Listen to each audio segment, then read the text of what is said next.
5 minutes after 9 o'clock, it is time for Veterans News, and believe it or not, Hank Whittier is in the captain's seat. Good morning, Hank. Hey, good to be back. I don't get here very often. Things are kind of busy over there at the office. So. Yeah, I bet they are. A lot of meetings, a lot of folks coming in. It's done exactly what I told you it would do. It's increased the ability to serve veterans, and that's what it's all about. But you built it, and they came. And they did come, and they're coming faster and more furious than I thought they would. So, but again, we thank everybody for that. The other day we were over the county commission thanking them for their support of veterans and gave them a flag that was flown over Afghanistan in a combat situation. That, yeah. It was awesome. It was really awesome. So that was outstanding. Appreciate that unit that did that. And I want to thank the Rotary because they recognized us the other night for service above self at the Rotary Club. That was, rewarding for the staff, and it's nice to see that people recognize you're trying to do a good job. A lot of things going on, but I'm not going to be here long because this is the VA's day, and I'm just kind of stepping on their time and all the things they're going to talk about. Dr. Torres and the troops do a good job over there. We appreciate them. But I did bring a couple of guests with me today, just real briefly, because we have another pizza restaurant stepping up and helping us out here on, I believe, the 3rd and the 4th. So I'm going to let Mike introduce himself and tell us what they're doing, and then we'll probably get out of your way. All right. Pizza is always a good thing. It is a good thing. Yeah. It's God's food. Good morning, guys. Hey, Mike. Good morning to you. I'm with Marco's Pizza, do some marketing with them, and Jake is the general manager there. And what we're offering to do and are doing, we're partnering with the Vets to Vets, Hank, and we're donating 10% of our sales on the July 3rd and July 4th to the veterans. They do so much for us. The saying, freedom isn't free. And you see the people in need. So hopefully we can make a difference in the community and help some truly needy people out, and in turn give them a nice meal also. Very good. Very good. Okay, yeah. So that's the 3rd and the 4th, and the pizza is where? Marco's Pizza. We're on 200, right? Same plaza as Starbucks. Oh, okay. Same plaza. Yeah. Yes, who? Starbucks. Oh, I've been there. Yeah, I know, but we've been in Have? there, right across from the hospital. Right. basically. Yes, sir. Yeah, that's good pizza. So that, yeah. the 3rd and the 4th, I hope you sell a lot of pizzas. I could hope use so. That. I could use that 10%. Is that any pizza? Any pizza, yes, Any sir. pizza to stay in or go? It doesn't Don't make any difference. Delivery. Okay. Pizza, salad, subs, 10% off the entire order. We're also offering on those 2 days a large one item for $7.99, extra large for $9.99. Wow. So they can come in, feed the family. We're also offering for police firefighters, it's a standing offer of 20% off. All they got to do is come in on duty, off duty with their family. Wow. If they're off duty, just show us, your badge per se. They're more than welcome to come in and hopefully enjoy a nice evening with us. Very Nice, good. Outstanding. And again, we got the location. We know where you are. You have a phone number if they want to call in for pizza. You got that? Yes, sir. 352-512-9600. One more time. Because they don't write that fast. No one writes that fast. 512-9600. Okay, very good. That's Well, good listen, pizza. Okay, good pizza. I've been there, had it. Good. Thank you for doing that. Your generosity, we'll appreciate that. Problem. Maybe we'll talk you into working here with the VA guys. They like pizza too, Okay. Anyway, we're going to get out of your hair. Thank you. Hey, folks out there, really appreciate all the support you've been giving us. If you don't know, we've grown into other counties now and serving a lot of other counties in the state of Florida, and probably we'll be moving it to some other states. So it's Vets Helping Vets USA now. So I know that. I've heard that. Yeah. So things are good. Things are well, and we have the ability to serve more veterans is really what we're after. So Which was greatly needed when you first started this. Thank you, Larry, for all your help in WOCA, and we'll be looking forward to seeing you guys. It's good to see you, Hank. Thanks now, guys. Thank you for coming in. Thanks a lot. And of course, Dr. Jose Torres and Dr. Howard Eskildson are in the studio. If you have any questions for the doctors, the phone number to call is 622-9622. And I'll just say good morning. And the first question is already on my mind. Is pizza healthy? Is it okay to eat pizza? Well, my big concern about pizza is they come here, they make us hungry, and then they leave. Yeah. They forgot to bring samples. Yeah, they should have done that. So what is the topic today? Is it about water? We're going to talk about health aspects of hurricane season. Oh, okay.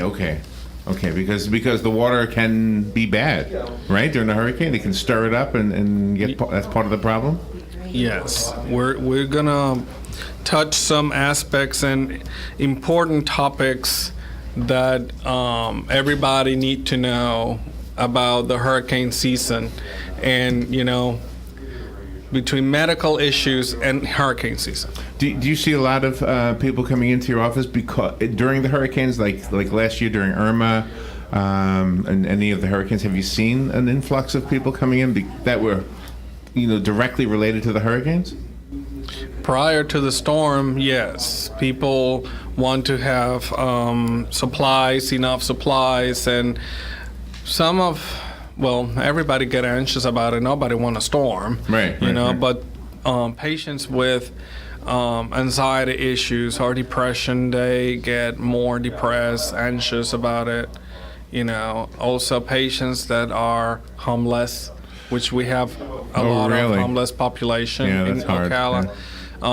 They get anxious and concerned about where they are going. The one thing I was wondering about is the emotional, psychological part of that. Do you actually treat that at the VA? Yes, we do. You do? Okay. And how would you diagnose that? How would you know that was actually an issue for somebody? Well, I think everybody, when you see a storm approaching, everybody becomes on a feeling of alert or a feeling of concern, or sometimes a feeling of avoidance. Oh, I want to hide over here. Maybe it'll go away. And so we all have a certain amount of stress with that. And of course, we do the regular treatments as necessary for stress, but a lot of it is trying to help get prepared. And we do see a lot of people come in also, which thank goodness they say, I'm worried I'm going to run out of my insulin. I'm worried I'm going to run out of this. I want to make sure I have enough in case the power goes out, which we really encourage that sort of thing. Yeah. There's also people that have electrically powered equipment, such as not respirators, but oxygen machines, nebulizers. Right. And so I've seen people come in with requests to put them on a priority list should the power go out, to get power restored because they need it for health conditions. Is that right? I would guess even air conditioning is probably an issue. In some cases, it very well can be, because that's a major factor. And one of the things, you don't think of it so much, but water is very important to have enough adequate water supply in case you run out. And we're talking about a gallon of water a day is basically what a person needs to have in a situation where there's if the power supply is interrupted. Right. And so they're recommending a gallon of water per person for a total of 3 days, which, if you have 3 people, you're talking about 9 gallons of water somehow stored. So my question about that is this: which is preferred from a medical point of view? Would it be preferred to go to the store and buy the water that's been bottled by some company, or can we just use some empty milk bottles that have been cleaned out and fill them up at the tap? Well, the answer is yes. Either or. Yeah. But what we usually do is we save some milk bottles and stuff, and we'll clean them out very well, make sure that they're nice and clean. Or if we had water in like a water bottle. Water bottles, we'll fill those up, and then we'll freeze them. If we have room in the freezer, go ahead and freeze them. Yeah. Because you can do double duty with that. You not only have a source of drinking water later on, but you can also use that to keep your perishable foods cold for maybe another day or 2 longer before that starts to go south. That is a really good idea, yeah. And also the other thing you can do is if you have, almost all of us have ice makers, so get the large Ziploc bags that are waterproof. You fill that with ice, put that in there, and you can stuff the corners. Maybe it's not big enough for a whole container of water, a plastic water bottle, but there's a corner here, and then that can be used for cooling. It can be used to keep certain medications cool. Eventually the water in that can actually be drank too. I think there are 2 types of people when it comes to hurricanes: those who've been through them and those who haven't been through them. Right? Because I've been both. Or those who are going to be through them if you're in Florida. Well, that's it. If you've never been through one, you might actually be looking forward to it. And this is exactly what I did. I had a hurricane that was approaching in 2004. I was living in Bellevue. I was watching Channel 2, and I said, "Ooh, it's going to hit us. This is going to be cool." It wasn't cool. No, that wasn't cool at all. So I think there are 2 different types. So once you've been through one, you realize, things could really go wrong, Yes. Yeah. Yes. You were talking about the stress of the hurricane season and when one's coming.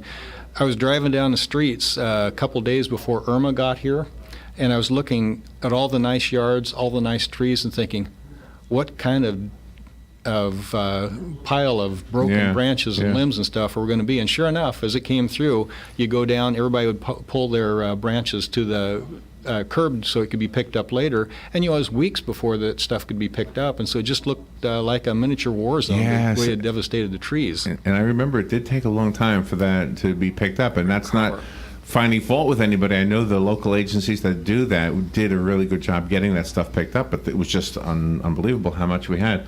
All right, we're up against the break. Let's take a little break. We'll be right back. The phone lines are open if you have any questions for the doctors. The number here is 622-9622. We'll be right back. Howdy, folks. RL here for Dairy Queen again to tell you about what's hot and what's not. Dairy Queen has some of the best char-grilled chicken breasts on earth, as well as their chicken breast salad. And the burgers are exceptional, cooked on a real grill for the best flavor and less fat. And for dessert, blizzards are unequaled. Personally, banana split is my all-time favorite. Dairy Queen Silver Springs, where we always treat you like kings and queens. Keep up with what's going on in the downtown area with Ocala Downtown Newspaper. Delivering thousands of newspapers to businesses in the downtown area, Ocala Downtown is there to keep you informed. They even have Tom's Picks, a free referral for people who are looking for a company to do work for them. Tom's Picks will refer the company that fits your needs, and all we ask in return is that you tell them where you heard about it. It's simple. For more info, just call Tom's Picks, 352-804-1223, and pick up your copy of the Downtown Ocala newspaper today. And now read Ocala Downtown newspaper online. Listen up, Ocala, because I'm here to tell you of the money-saving event you've been waiting for at Bob Wine's Camellia Gardens in Ocala. It's a BOGO, a buy one, get one on crepe myrtles. Yes, this week, every crepe myrtle in Bob Wine's huge inventory is buy one, get one free. All colors, all sizes, small to large, are on BOGO, including pinks and whites, reds, purples, peppermints, even the exotics like black diamonds. And while you're there, check out Bob's other deals, like starter daylilies for just $1.99, budded and blooming canna lilies at $19.99, also on BOGO. All your favorite fruit trees are on sale this week, too, at Bob Wine's Camellia Gardens, Southeast 38th Street, just east of Lake Weir Avenue. Daily till 4:30, Saturdays till 3, in the same blooming place since 1952. Did you get your tickets yet to see the paranormal acrobats of the air, illusionists, freaks, mysterious creatures of all elements that make one think of a normal circus? But that of normal has very little. Get ready, Ocala. Paranormal Cirque is here now for the shows June 21st to the 24th. A crazy yet fun fusion between circus, theater, and cabaret in perfect harmony with the evolution of a dark show that brings you back to where we dreamed and when we had nightmares and fantasies. This is truly a paranormal experience like no other. So mark your calendars now. June 21st to the 24th under the black and red Big Top, located at the Southeastern Livestock Pavilion. Tickets start at just $20. You can get $2 off every ticket in any level with promo code WICKED. Visit ParanormalCirque.com now. All right, 19 minutes after 9 o'clock, 83 degrees. There's a 35% chance we'll see rain most likely this afternoon. We are 19 minutes into Veterans News. Before we return to Dr. Torres and Dr. Eskildsen, let me quickly mention our sponsors. Bob Wine's Camellia Gardens and Nursery. Thank you for sponsoring Veterans News. You have been sponsoring this show for a long time now, and we really appreciate it. Bob Wine's Camellia Gardens and Nursery is at 2610 Southeast 38th Street here in Ocala. You know, when it comes to landscaping, Bob Wines has what you need, everything from small plants to large trees, mulch, fertilizer, and a whole lot more. Bob Wines will even deliver, plant, and guarantee their trees. Bob Wines Camellia Gardens and Nursery has been keeping you blooming since 1952. And don't forget, Bob Wines offers a 10% discount to veterans. So fix that yard up and make sure you have it hurricane-proof. That's the topic of today. Hires Baxley, also thank you for sponsoring Veterans News. The Hires Baxley has been sponsoring Veterans News also for a long time. They offer funeral services, and of course, they are in charge of the Highland Memorial Park. Hires Baxley has had generations of families honor them with their trust and confidence. They believe that is because of the fact that for the last 128 years, their team of caring professionals have established a reputation of serving families with excellence and compassion. I can vouch for that. My own self, my own family has had some funerals over there, and they always do a fabulous job. Hires Baxley currently partners with the Boy Scouts of America, Troop Number 72, to properly dispose of decommissioned American flags. They're also a drop-off location for the program's Cell Phones for Soldiers, helping to provide minutes that matter and helping heroes home. Hires Baxley is at 910 East Silver Springs Boulevard here in Ocala. If you have any questions, you can call them at 629-7171 or go to their website, hiresbaxley.com, and put a hyphen between the two names, hires-baxley.com. All right. The phone lines are open. Dr. Jose Torres and Dr. Howard Eskildsen are in the studio. We're talking about ways to prepare for a hurricane. First day of summer today. Yeah, Yes. happy solstice. Yes, yes. The longest daylight of the year, right? Yes. Yeah. So I should go swimming or something. Did you hear that story about all the jellyfish in the ocean? I heard about that. Oh, my gosh. I never heard of them getting in your bathing suit before. I don't want to hear about them getting in my bathing suit. That is crazy. Oh, boy. That's something new, huh? Yes. There's always Well, something. Boy, that'd be Slimy. an itch you couldn't scratch. I mean, boy, that'd be awful. Yes. Right. Dr. Torres, you have family in Puerto Rico? I do. And when Hurricane Maria happened, Yes. how did they fare throughout all of that? It was hard. Yeah? And still being hard for Are they still everybody. Are they still not quite whole yet? Well, the family's stable, but the rest of the island, which this is affecting them as well, they still having power issues. Oh, really? The grid is not stable yet, so every 2-3 days they lose power. If they have a little rain, they lose power. Oh my gosh. And then eventually they lose water as well because the water, basically the pumps stop working, so Wow. then they don't have water. How has it affected the tourism industry? Is it Well, San Juan, it's being restored quicker because it's the capital and for that it's, reason?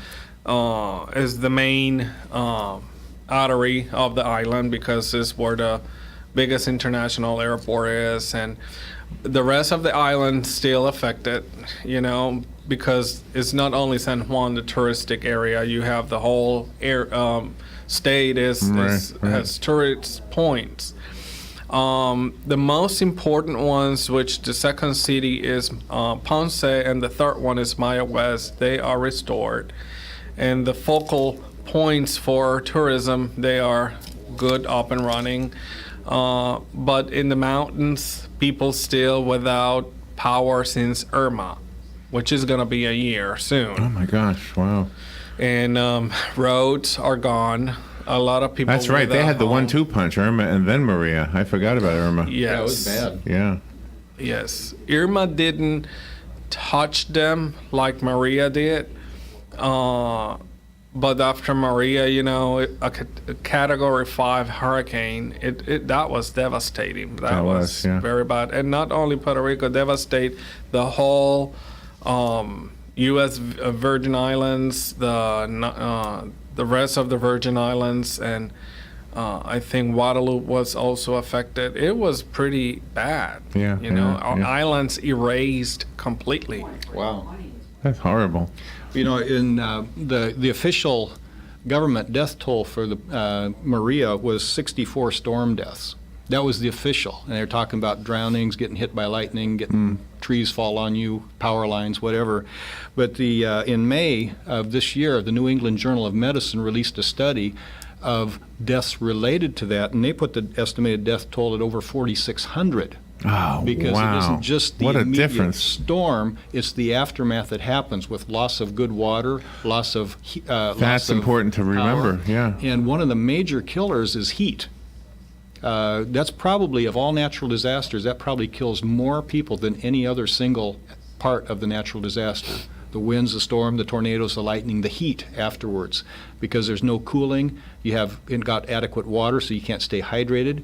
People who are very ill and have to take certain medications that can affect. Yeah, sure. And we had that situation here in Florida now with some nursing homes where people were in the nursing homes with no heat, and you had multiple deaths related to that. Yeah. So there are many things that can happen aftermath that can really increase the number of people who are seriously affected after a storm like this. So, though, just talking about the water for a second, if you don't have potable water and you're drinking, I don't know, something dripping off your roof, or I don't even know where the non-potable water might come from, but if you're thirsty, you're going to drink whatever you have. Yeah. What could happen? Well, for one thing, the outside water, you can purify that. It's not quite like the ocean where water's everywhere but nary a drop to drink, to misquote a famous author. But water that's standing around is collected, that can be purified. But if you're going to do that, the best way to do it is to bring it to a boil. And at Florida's elevation, you can that's get all you the need to full do? boil for a minute. Just boil and it. that will kill just about everything in there. There are some water purifiers that you can get for camping and stuff like that, and they do a pretty good job, but there are some viruses and other things that can get through that. Plus, there are water purification tablets that people use, but there are some spores and stuff that won't be killed by that. So there's a little bit of a risk with that, although it's better than nothing. What's in the tablet? Is it like bleach or something? Yeah, basically it's what we call halogens. Chlorine is a halogen, or it could be bromine. And for some reason, you put Clorox or chlorine in a solution, it kills just about everything that isn't either protected by wrapping itself in a shell that we call spores. They're microorganisms. Or is in a, if there's a lot of the bacteria like to huddle together and then cover themselves with, it's mucus, basically. But how do you drink water that's got bleach in it? Isn't that bad for you? You use a small amount. I don't have the exact dosage to use that, but it's like so many drops per gallon. Okay, and then you're not safe. drinking bleach. You're just doing so many drops per gallon and leave it there for 30 minutes to an hour to do its purification. We have a phone call. If you'll put your headsets on, you'll be able to hear the call. Can you hear me, Doctor? Dr. Torres, can you hear me? Yes. Okay. Good morning. You're on the air. Yes, thank you. Is Marion County considered an evacuation destination in case of a hurricane? I don't know the specific designation. However, it would depend on where the hurricane was going and what the path projected was, but I couldn't tell you for sure on that. As I know, several years back there was a hurricane threat, I believe, on the east coast near Daytona Beach, and I live on Highway 326. And I never seen such a steady stream of cars coming through. And I don't know where they were going. I think they were heading for 75 and going up the state, but the whole place was a parking lot. And I was just wondering, in case a hurricane would strike either the Gulf side or the ocean side, we're in the center. We're pretty well protected from a lot of different things. But God Almighty, what would you do with several 100,000 people here? As far as they need water, they need toilet facilities. It would be, I know, where would you send them? Where would they? Where they would go? Well, you remember last year when Irma, Marion County just declared state of emergency. Those subdivisions that are basically the houses are made mobile homes and trailer parks, and they evacuate all of those people out of there. And that was basically chaotic because I had staff in my clinic that they went to Georgia and Alabama because they were not placed in Florida to house them. And it's pretty chaotic, And Irma was a very good example of the unpredictability of the hurricane. First it was coming up the east coast, then it was going up the central coast, then it was going up the west coast, then it came back towards the west central, and it finally went up kind of the west central Florida. But even with that, the east coast really got clobbered with the surge and the waves and stuff from it too. So it's a difficult thing to predict. Yeah, it's quite terrible. Like you just pointed out, they don't know exactly where hurricanes are going to go, and you got thousands and thousands of people driving around going this way, that way. I mean, it would be such a chaotic situation. And the highway, the 75, Interstate 75, a lot of times during the holidays or just normal times, is a half of a parking lot to begin with. And I just hate to think of the fact that what would be if a hurricane would threaten everybody and they'd have to take that route up, because I don't think they're going to go anywhere. They're going to get to 75, and that's where you're going to be parking your vehicle. Yeah, that's probably true. Yeah, hopefully, if the powers that be are figuring out that. I know the governor was looking at ways to improve what happened after Hurricane Irma. Hey, thank you for the call. We're up against a little break, so we'll take the break. Remember, we have a whole hour today. That means there's a half hour left on Veterans News. If you would like to call in, you are definitely welcome to do that. The number is 352-622-9622. We'll be right back with Dr. Jose Torres and Dr. Howard Eskildsen in just a moment. This is Veterans News on AM Ocala Live on WOCA, The Source. We'll be right back. For now, Benazir Bhutto had a baby when she was Prime Minister of Pakistan in 1990. Fox News. We report, you decide. Pros in the know start with Lowe's, because Lowe's saves pros money toward their bottom line when they shop during our Cobalt Tool Savings Event. Stop in today for great deals like up to 35% off select Cobalt tools and tool storage, including our Cobalt 24-volt max half-inch drive brushless cordless impact wrench kit, now for just $199. So, pro, now that you know, let's get started. Offer valid through 7/9 while supplies last. See store for details. U.S. only. Dad, what are you doing? Cramming for college. I'm the one going to college. Yeah, but we need to figure out how we're going to pay for it all. Discover Student Loans. Discover does student loans? Yeah, they're one of the top student loan lenders in the country. It takes 15 minutes or less to apply, and there are no fees for the life of the loan. Best of all, I can earn cash rewards if I get good grades. Really? Yeah, we still have time to apply and get a great rate. So I can just chill. College kids still say that, right? No one says that, Dad. Really? Yeah. Visit discoverstudentloans.com to apply today. Limitations apply. The weather is brought to you by myfwc.com. Safe boating is no accident. This Thursday, clouds and sun with a thunderstorm in a few places, high 88 to 92. Clear to partly cloudy Thursday night, low 72 to 76. For Friday and Saturday, intervals of clouds and sun with a shower and thunderstorm in the area each day. The high both days between 88 and 92. From the Florida Weather Center, I'm meteorologist Joe Lundberg.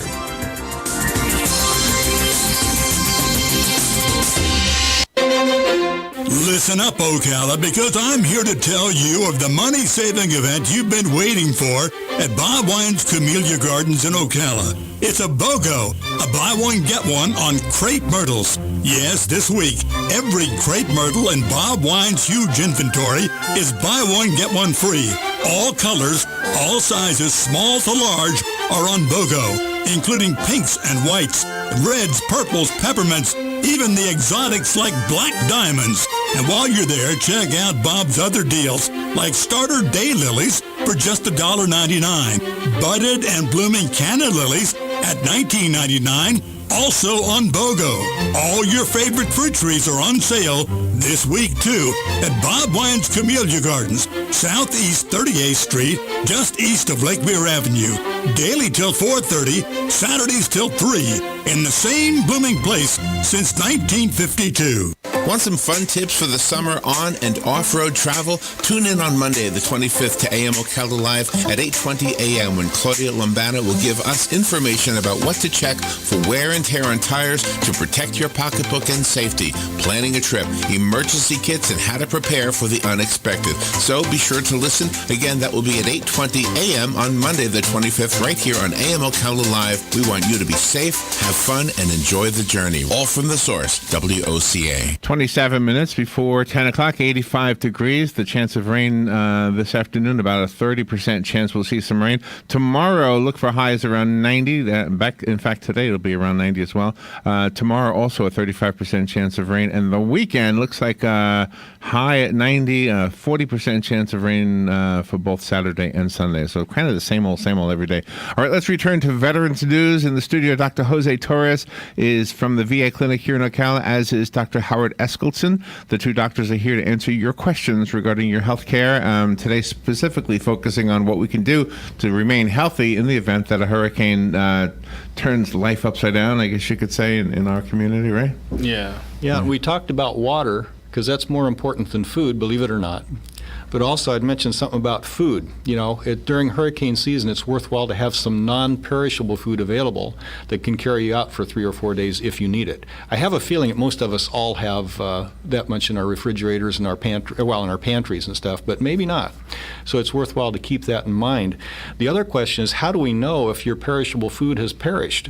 You've had it in the refrigerator in the freezer for 3 or 4 days, or a couple days without power. Is it good or not? This is some advice that I heard from the Weather Channel. They said the good thing to do is take a small water bottle and fill it half full of water, put just a little bit of food coloring in so you can see, and then freeze it while it's laying on its side. After it's frozen solid, put it in with the frozen food, stand it upright. When you check your food, if you see the water's now level at the bottom of the thing, that's thawed out enough. You better not trust that frozen food if it's required. Wow, that is a great idea. Yeah. Yeah, I was nerding out one night on the Weather Channel, so one of the interesting things they said. Yeah. But I also talk about the Twinkie solution. Just make sure you have plenty of non-perishable foods while you're there. Twinkies don't never perish, do they? But if you're going to run out of one thing or another, don't run out of water. I mean, you can live without food. I can remember in 2004. Yeah, without electricity, we were pretty much camping. Yeah. And it was not easy. I wanted to ask you real quickly about, and this is, it's almost like people are going to laugh when I ask this, but about the snakes and the alligators and the different critters that might encroach on your property if the water level goes up. Because I know this happens around the Paynes Prairie area. Mm-hmm. I don't know if it happens here in Ocala. Every once in a while you hear a story, but not too much. Well, of course, if there's water standing in Florida, there's a gator in it. I mean, just that's what they say, yeah. Although I haven't found one in our pool yet. Unfortunately, the water's clear and we've got a cage around it, but I'm still watching. But I have seen some snakes in the pool. Yeah. Yeah. I'm sure you do. They were little critters because we have a cage around it, so they somehow found a hole to get through there. But the frightening thing was our neighbor came by about 3 days ago, says, look at this. They had this long knife, about 1.5 feet long, with a snake on the end of it. It was a coral snake. Oh, and the no. coral snake was about, we measured it, it's 26 inches long. I've never seen anything that long. Well, interesting you say that, and the connection with hurricanes. I don't know if you're familiar with the Indian burial ground in Crystal River. No, I'm not. Okay, well, there's an Indian burial ground, and it's kind of like a historic site. It's a state park there? I think it is. Oh, yes, I think I have. I think I've been there actually, but it's been a long time. There was a hurricane, and then electricity was out, and I had my son was little, and my nephew and nieces were all little children. So I said, "Hey, I got a fun place we can go to. Let's go see this because it was open and it didn't cost anything." So we went there, and all the sidewalks were covered with water because it's right up against Crystal River. I think that's the river right there.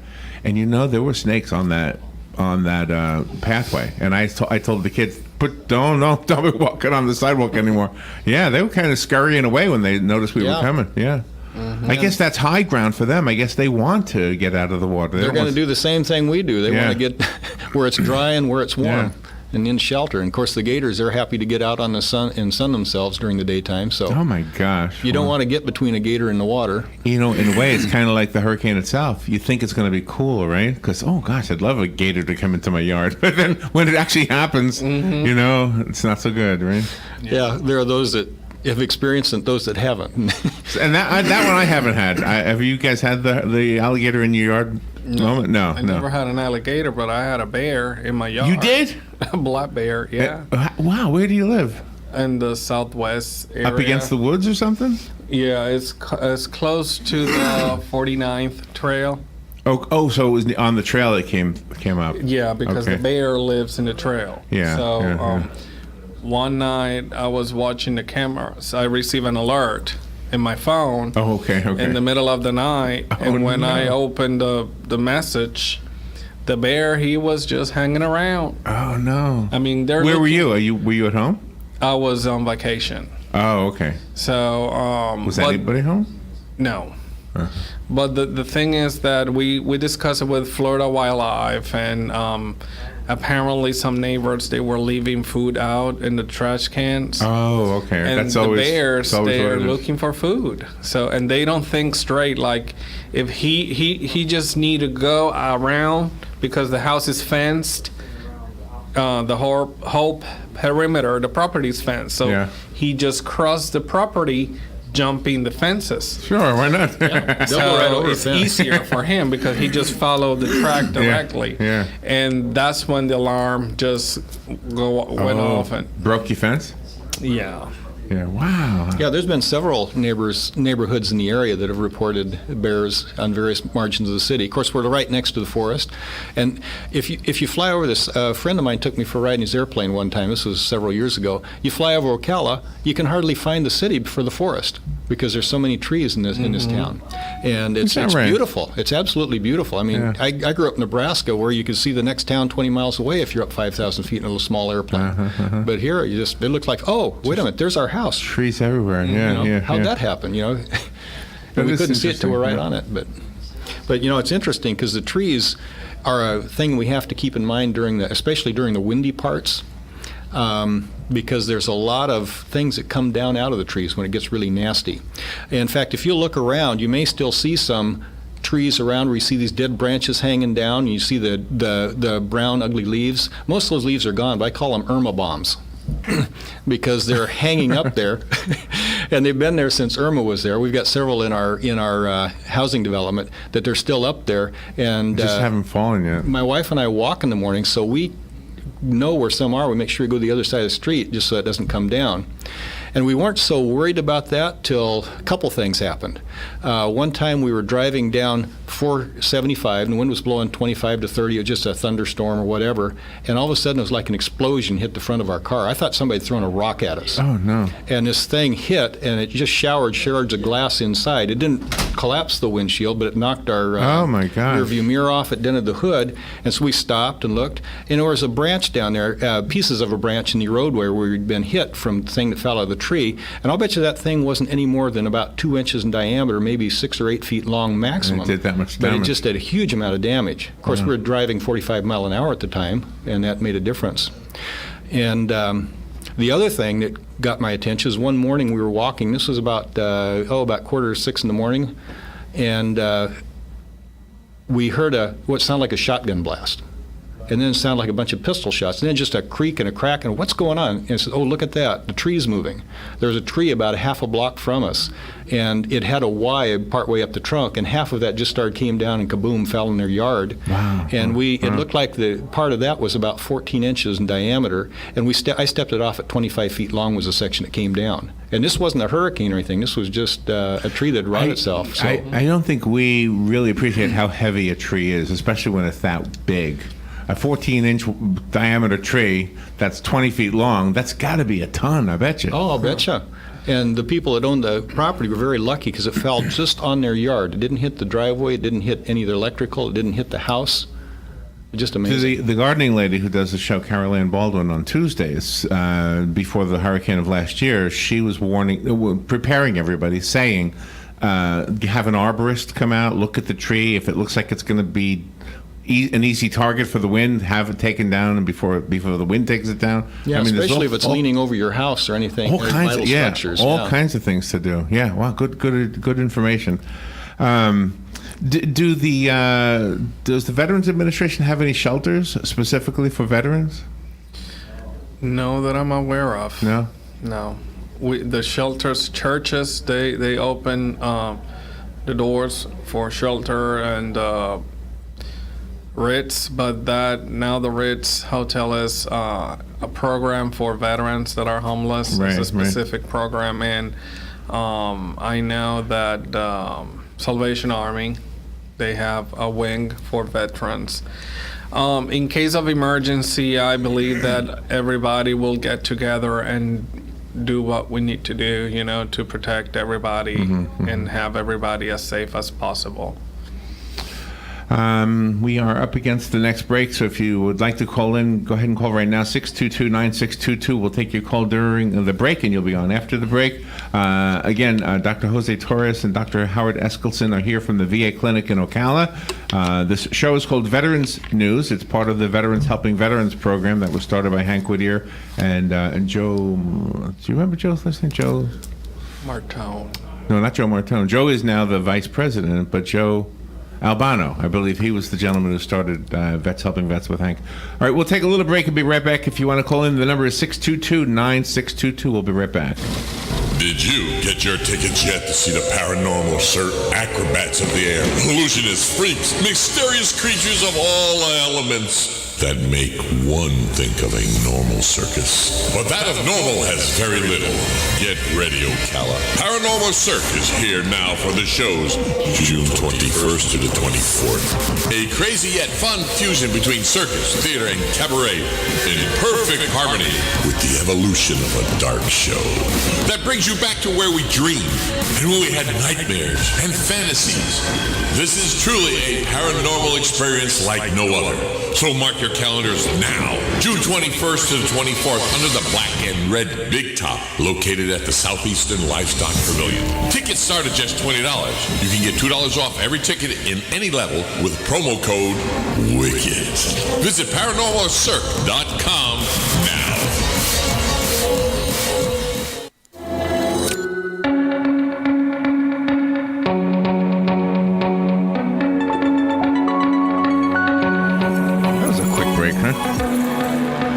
All right, 15 minutes before 10 o'clock. The number to call is 622-9622. If you're not prepared for a hurricane, there are lots of different resources for you to prepare.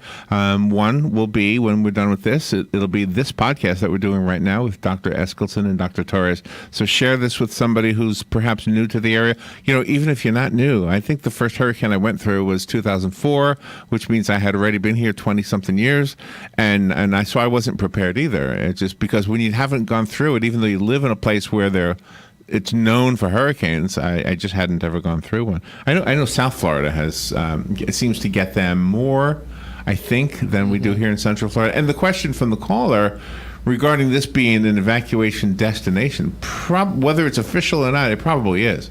I'm guessing from both coasts they come inland, and that would be us, right? Mm-hmm. Mm-hmm.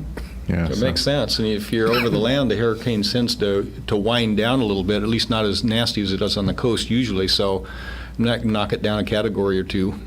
Yeah, we are an emergency alert station, so it's part of our duty to be on the air as well as we can be, using generators and everything. And one of the things that happens just before a hurricane, every single time, is we will get calls asking for advice. Should I go get a hotel in Georgia? Should I get out of the state? You know, and it's really kind of too late to be asking that question. You should make up your mind. What do you want to do? Mm-hmm. You know, if you see a hurricane coming and you can afford to do it, I would always leave. It would make sense to leave, right? You can always fix your house. You can't fix your life. Yeah, that's true. And we were one of the things that preparedness for people who have chronic health conditions. It's worthwhile to take stock of your medication. Do I have what I need on that? And if there's something like you're saying where you need to do a quick evacuation, it might be worthwhile just to have a little grab bag that you could put that in quickly. Let's say if you have your medication in a dosage box, a pill box you open up on a daily basis, you can put a bag and take that with you. But there's some specific medicines I think I'd like to mention. Number one is insulin. If you're a diabetic on insulin, you don't want to stop that. Obviously, not only will diabetes get out of control, but the hallmark of diabetes is being thirsty all the time and going to the bathroom all the time. Because if the sugars get high, that pulls a lot of water out of the kidneys. It goes on out, and you get rid of it, and then you're thirsty, and that can lead to dehydration, even if it doesn't lead to other problems with that. So it's going to be really important to have insulin on hand and a way to keep it cool. Now, it doesn't have to be frozen or refrigerated. If you can keep it just below room temperature, that'll do okay. But if it's getting up 80, 90s, it's going to make it so it's not helpful. So it's going to be really important to have that. One of the things you have on your list, by the way, is the withdrawal effects of not having certain medications. I had never heard that before. That's an interesting warning. Yeah, there's several medications. Of course, most of the things that we think about are like if you're on chronic pain medication, you can get a withdrawal if you stop that suddenly. And that's the sort of thing that people, the mantra on that is people don't die from withdrawal from narcotics, but they wish they could, because it's such an awful experience to go through. Plus, you can have vomiting, diarrhea, dehydration, all the stuff that goes with it that'll be compounded by heat if you don't have power. Right. There's another one, if you're on chronic medications called benzodiazepines, such as Xanax, alprazolam, clonazepam, Valium, those sort of things. If a person's on doses on a regular basis, if fairly high doses, they stop that abruptly, that can have withdrawal symptoms that can be fatal. I have one question about, it's a political question in a way, because I think when the governor declares a state of emergency, it frees the pharmacies to break the rules, I guess, a little bit. Do you know anything about that? Like if I needed to take medicine with me because I'm getting out of town for the hurricane, and my prescription isn't really due until next week, and that's going to be too late. Doesn't that? Have you ever heard that the declaring of an emergency? Yeah. What is the details on that? Can you elaborate? Well, basically, what the government allowed is for those patients that are in need of specific medications, they can have a month or two supply just to fulfill the Well, that would medical cover it a needs. month or two. Yeah, that would be good. That seems like it would be enough, doesn't it? Mm-hmm. Oh, yeah. For most people, and then of course after the emergency is no longer in effect, I guess. What do you do? Just keep the medicine, and it's all recorded But, somewhere, right? The way the VA does that is they record how much you've got, and then they adjust when the next refill would be, so you're not stockpiling gotcha. medicine. Because I if gotcha. if you're paying $50-100 for a prescription, you don't want to have any more than what you need, because it bites you in the wallet. Yeah, I guess. Unless your insurance covers everything, but even so, good stewardship means you give the right amount of medication, not an excessive amount. Because Sure. regardless of the medicine, there's some real hazards about having excess medicine laying around. Oh, what was this? Well, put it in never container, because it got more room here. But what is this again? Oh, I think it's for this and such. Oh, Yeah, then we yeah. got all kinds of problems. You don't know what you've got. Well, with that said, how about the person who is evacuating? Let's say you're in a shelter, and you're talking to some guy there and says, "Oh my gosh, I forgot my medicine. I don't know what I'm going to do." And you say, "Oh, I've got some." Well, tell me what is the doctor's position on that? It's the legislative position on that. If a person gives a prescription medicine to another person, they are then practicing medicine without a license. And also there's some liability. Say, "Oh, I'm on such and such. I'm not on losartan, I'm on lisinopril. No, I'm not on lisinopril, I'm something else that sounds the same." And all of a sudden you're giving somebody a blood thinner, think it's blood pressure medicine. Okay. You have a bad reaction, you can be held liable for that as well. So that's a dangerous situation, and it would really be, if you're in a shelter, there should be some people who can give medical advice or find out what you need and help get assistance locally, rather than, it's really dangerous for people to share medicine back and forth. Well, if we do have that circumstance and we can get you on the phone, we'll do this again so that people can ask questions. We do have another phone call right now. Let me give you a chance to put the headsets on. Thank you. Good morning. You're on the air. Yes, I have another thing I'd like to mention about evacuation in a vehicle.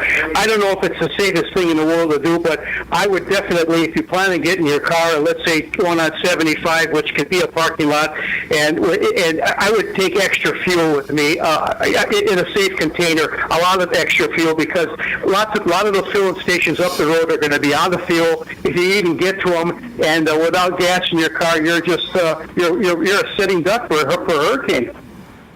Yes, true. Yeah. Yeah, you do have to be very careful that there's no sparks generated, and don't be like the guy that I had just a couple of weeks ago across the aisle from me filling up his gas tank while he's smoking on a cigarette. Oh, gosh.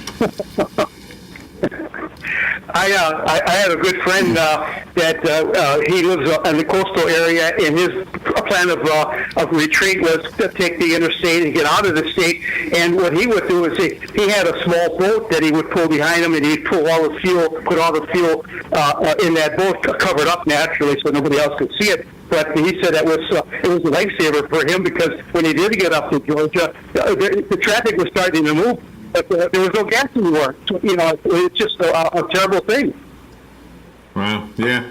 Yeah, we had a big gas shortage last hurricane. I remember, and that was one of the things that the governor was talking about. And thank you for the call.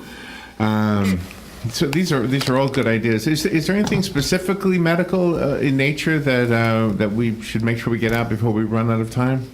I would mention about certain types of blood pressure and heart medications. It's very important to have them. There's a thing called beta blockers, such as metoprolol, atenolol, carvedilol. If you stop those abruptly, maybe nothing will happen. Your blood pressure go up. But if you have underlying heart disease, it could precipitate a heart attack. So heart medications, too, you're going to want to make sure you have plenty of. And if you're on blood thinners, got to check that, especially if you have an artificial heart valve. If you stop those, the heart valve can clot off. When that does, the heart stops beating. Is that right? Okay, so here's a question. The movie Gotti came out, and so Joe was looking up how did Gotti die? And then he had other gangsters also. So I don't remember which gangsters died from what, but one of them died from a heart attack, and one of them died from cardiac arrest. And I said, aren't they the same thing? So neither one of us knew. What is it? Are they the same thing? There are different mechanisms for cardiac arrest. Basically is when your heart stops suddenly, and mainly is related to a electrical problem.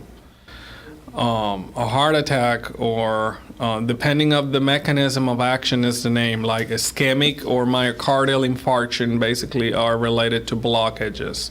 Like it could be a clot in one of the coronary arteries because of fat accumulated around that deprive the flow of blood through the arteries, and that decrease the oxygen inside the heart muscle, and the muscle die, and that's when you feel the pain. Oh my goodness. Or you can have a spasm of the arteries, which narrows the coronary lumen, and the flow is just limited.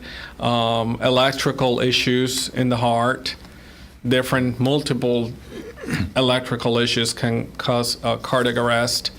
Drugs can cause cardiac arrest. One example of cardiac arrest we worry about hurricane season is electrocution by stepping into water that's got a hot wire in it. Yeah, that sends the heart into cardiac arrest or in fibrillation, which eventually is, or lightning strikes can do that too. Really? Yeah. Do you without guys- a heart attack. Do you remember the name David Bloom? He used to do the Today Show on the weekends. He died. Name sounds familiar, but I don't remember. Well, he died. He was one of the embedded journalists during Operation Desert Storm, I think. And he died because he was riding with the troops in a tank or some kind of an armored vehicle, and the amount of space he had to be in was very small, and so his legs were kind of curled up the whole time, and it formed a blood clot. Yep. And it got to his heart, and he died, or his brain. I can't remember.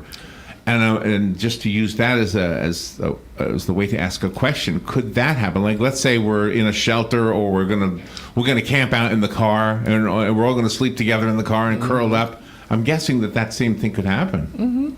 Yeah, we classically think of that as a travel-related thing. We're in an airline, you're just not moving for a long time. You're sitting with things dependent, or like you say, you're cramped up.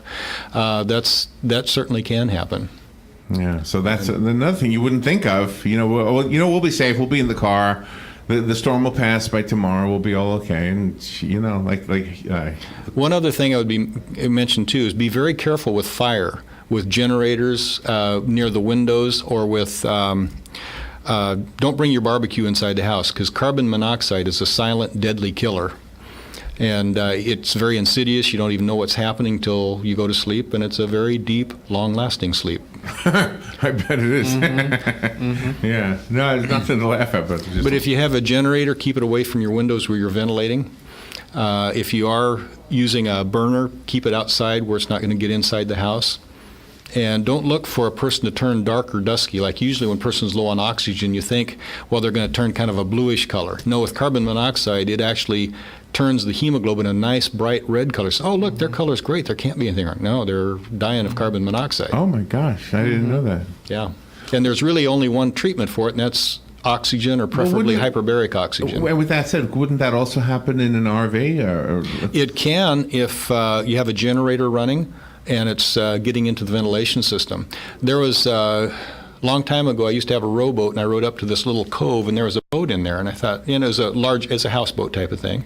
Everything was quiet. I said, it's strange for it to be so quiet. So maybe they're out somewhere, or maybe they just don't want to be disturbed. So I left them alone, and just didn't bother, because I was just having fun. Came back next day, I read in the paper the people on the boat had died from carbon monoxide poisoning from their generator, which had been running. Oh my! That's why the boat was so quiet. I had no clue. Well, really good information. I'm sure there's a whole lot more also. So thank you guys for doing this. This is awesome. So this will be a podcast that we'll put up on the internet. Please share it with anybody who might benefit from all the tips that Dr. Torres and Dr. Eskilsson gave today regarding how to better prepare for a hurricane. We are in hurricane season, first day of summer, so. Yes. Thanks a lot. Thank you, guys. Thank you. Good to see both of you. You too. We'll take a break. We'll be right back.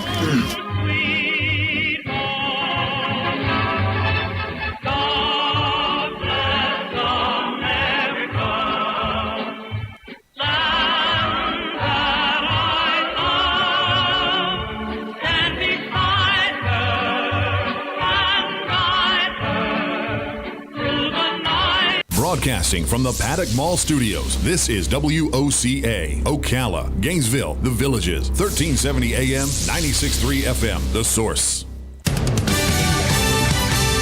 Fox News Radio, I'm Chris Foster.